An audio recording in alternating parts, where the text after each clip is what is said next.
Welcome back again, good learners. In this particular episode, we're going to be looking at exam style question essay number 4, and it is still the Samaritan. Now, in case you're new, a good friend of yours did refer you this particular channel, or you bumped across it accidentally. How about a thumbs up, because you don't want to maybe bump into things in the near future. In this particular platform here, we are looking at the contemporary text, especially those ones which are examined, and the cohorts, this year's cohorts, those ones who are also taking this particular work. How I hope that from our previous uploads, you must have found something that clicks and helps you. Now that you are home in this particular during this recess time, how about you make good use of this particular work, and when you go back, you're a step ahead. Now, having said that, a like, a thumbs up, that is a subscription, and of course a nice sharing with good friends, especially those ones that you know. This work makes a great significance or impacts them in a positive way. Share this particular work with other people, and above all, do drop me a tiny little comment on the comment section. I'll try to do my best. Now, by you all doing all those particular three in one or the other, you're participating in this particular work here. You're promoting, you're encouraging, and yes, good. So without that much further ado, let's dive into the essay number 4. Therefore, can using public funds for personal gain truly lead to happiness? Can using public funds for personal gain truly lead to happiness? Now, drawing examples in John Lara's novel, The Samaritan, explore the implications of enriching oneself at the expense of public resources and its correlation with genuine happiness. Again, can using public funds for personal gain truly lead to happiness? Drawing examples in John Lara's novel, The Samaritan, explore the implications of enriching oneself at the expense of public resources and its correlation with genuine happiness.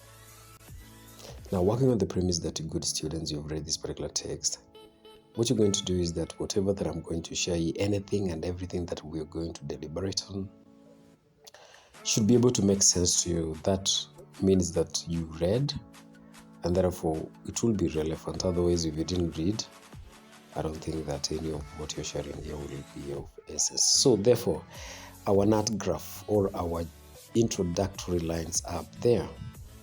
Using money intended for public investment to enrich oneself may bring temporary wealth, but it does not guarantee genuine happiness or fulfillment. In John Lara's The Samaritan, characters like Ted and Seymour exemplify this particular phenomenon. Despite their efforts to accumulate riches through corrupt practices, they remain devoid of inner peace and harmony. Therefore, in the pursuit of personal gain at the expense of the public good, individuals like Ted and Seymour may amass material wealth, but they ultimately sacrifice their integrity and moral well-being.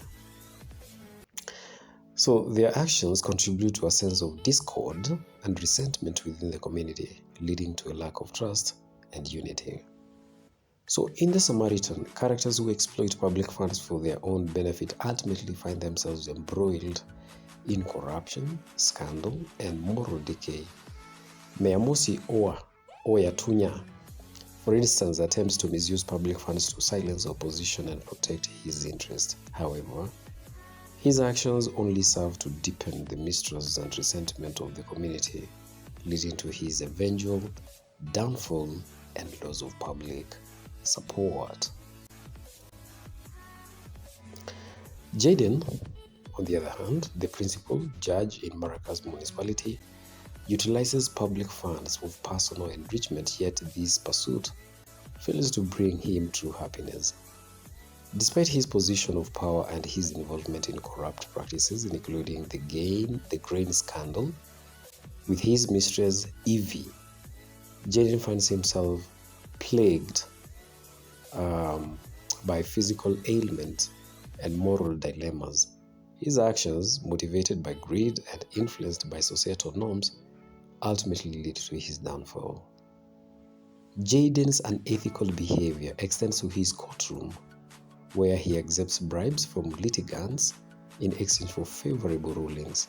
While these illicit gains contribute to his material wealth, they do not alleviate his inner turmoil or bring him lasting satisfaction.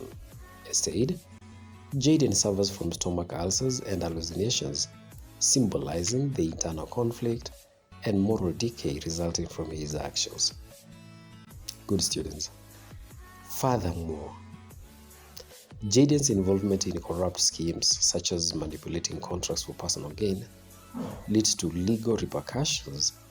When confronted by anti-corruption authorities, he is arrested and disgraced, highlighting the inevitable consequences of his deceitful behavior. In essence, Jayden's pursuit for wealth through corruption ultimately leaves him devoid of true happiness. Despite his accumulation of riches, he is plagued by physical and psychological sufferings, therefore underscoring the emptiness of ill-gotten gains. This serves as a cautionary tale illustrating that genuine fulfillment cannot be attained through the exploitation of public wealth.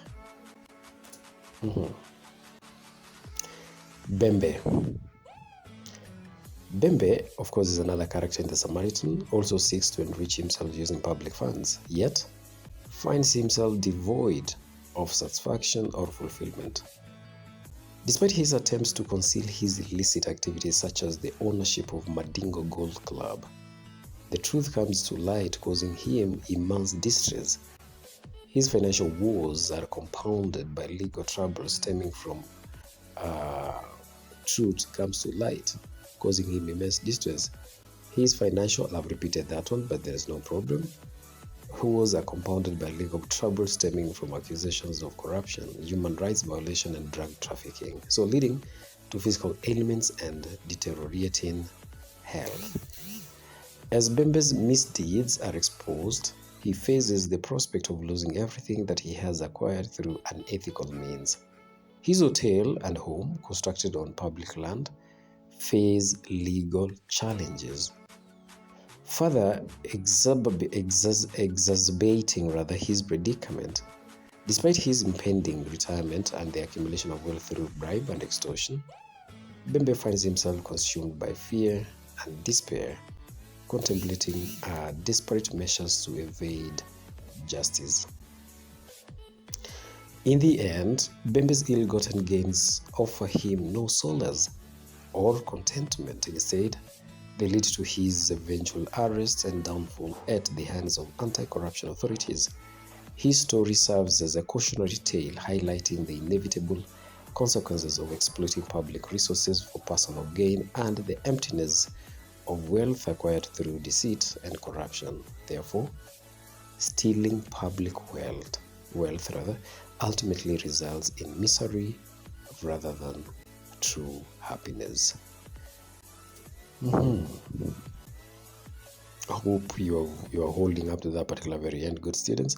Samar, that is the secretary in charge of planning and development in The Samaritan, uses public funds for personal gain, yet remains devoid of genuine happiness. Despite his rapid rise from poverty to affluence, facilitated by embezzlement and corruption, Samar's newfound wealth fails to bring him fulfillment. Mosi, recognizing his deceitful actions, condemns Samar as a senseless thief who cannot justify his extravagant lifestyle with his official income. Samar's corruption extends to various schemes, including billing the municipal council for non-existent services and manipulating budget allocations to cover up financial discrepancies. His department is plagued by bribery, with individuals having to pay bribes for building approval and encountering corruption within the inspectorate unit under his authority. So, despite his outward appearance of success, Samar's personal life is marked by turmoil and dysfunction. His family suffers from addiction and marital discord, highlighting the emptiness of his ill-gotten wealth.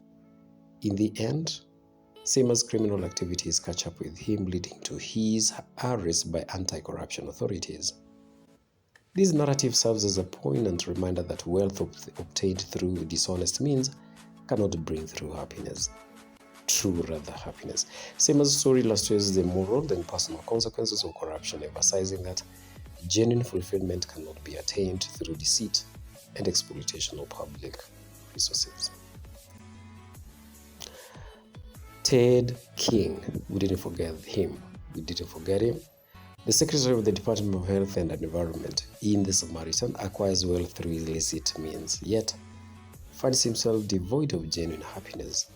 So despite his rapid ascent from poverty to opulence, Ted's ill-gotten gains fail to bring him fulfillment. Mossy denounces him as a senseless thief, highlighting the moral bankruptcy of his actions. Ted's corruption extends to various schemes, including fraudulent billing practices and manipulation of municipal funds to cover legal expenses. He is also complicit in diverting public funds for personal gain, including excessive travel expenses and dubious construction projects awarded to his own companies and those of his associates. So despite his outward display of wealth, Ted's health deteriorates, indicating the toll of his unethical behavior. His attempt to bribe Nicole with a golden ring highlight his desperation for a validation and acceptance, further underscoring, of course, the emptiness of his ill-gotten wealth.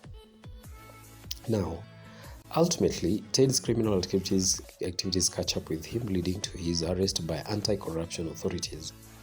So his downfall, good student, serves as a cautionary tale illustrating the moral and personal consequences of corruption and inability of wealth obtained through deceit to bring true happiness. Finally, or lastly, Mossy enriches himself through corruption, but this does not bring him any genuine happiness. Despite his attempts to maintain his illicit gains, Mossy faces the consequences of his actions.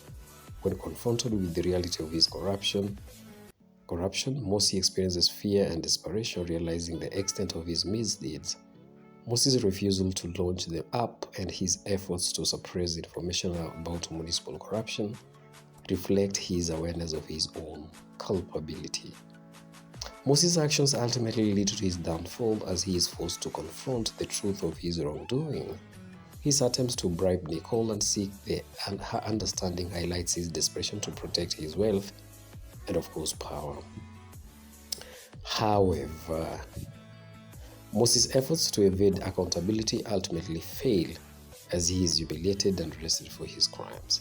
So in conclusion, good learners, those who steal public funds may briefly enjoy the trappings of wealth, but they ultimately find themselves plagued by guilt and fear.